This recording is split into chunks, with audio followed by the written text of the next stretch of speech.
Hello guys, welcome to our channel. Today I am going to show you how to hide Facebook online status.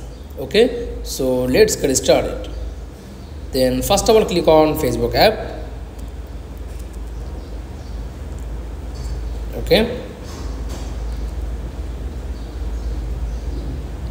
then click on menu option, tap on settings.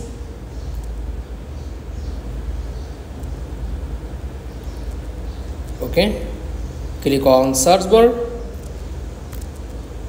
search on active status.